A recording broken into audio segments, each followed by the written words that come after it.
I'm going to read you the book Sled Dogs Run, written by Jonathan London. They were born in the spring, fat, tumbling puppy balls, full of fresh puppy smell and puppy life. There was skookum and hawk and bamboo.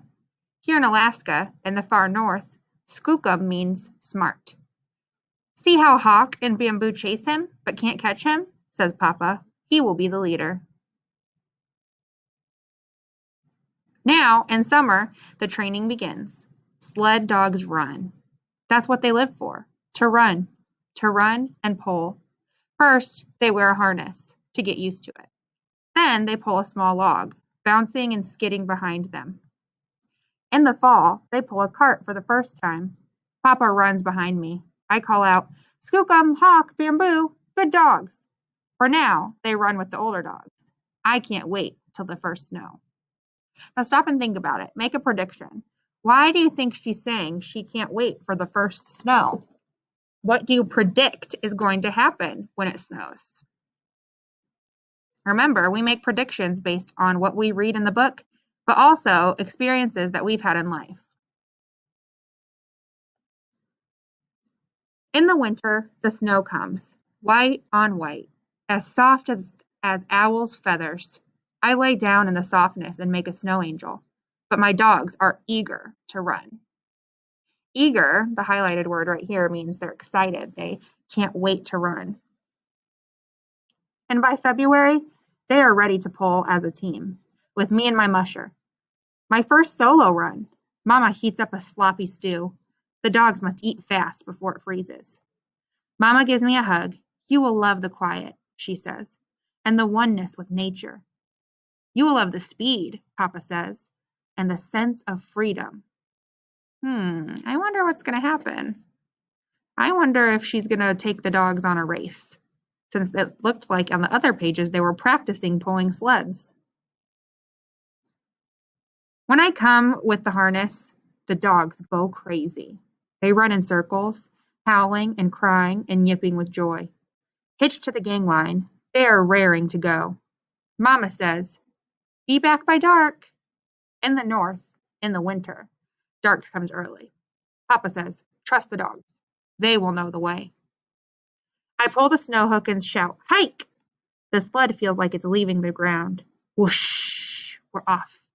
The dogs straining, tugging, running out before me, puffing puffs of breath. We are racing cloud shadows.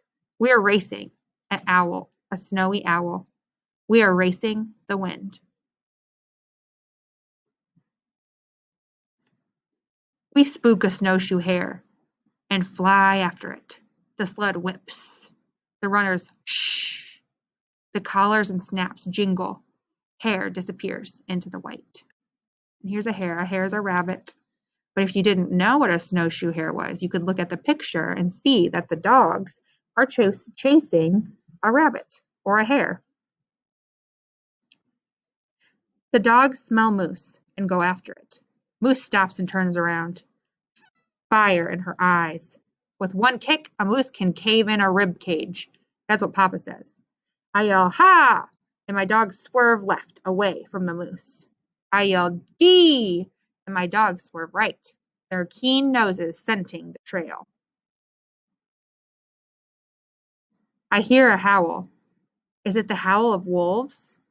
The hair stands up on the back of my dog's necks. No, it is the howling of the wind blowing the snow sideways.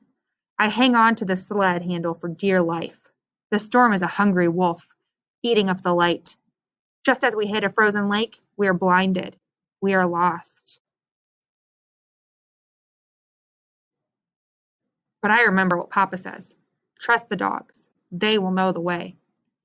The dogs are my eyes. Through the snow-blind world we drive. All I hear is the howl of the wind and the boom of the lake ice shifting. Skookum, hawk, bamboo, take me home. Suddenly the wind dies to a whisper, and the air clears like a clean window. Whoa, I call. We come to a stop. Good dogs, good team. The sun is down and full moon is rising, tipping its golden light. When my dogs stop panting, There's a silence, as quiet as owl's breath.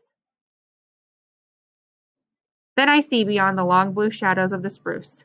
Lights, our cabin in the woods, home. And we become a part of the night, and the moon, and the snow, and the trees, and we run. Skookum, hawk, bamboo, hike. We run to keep up with our hearts.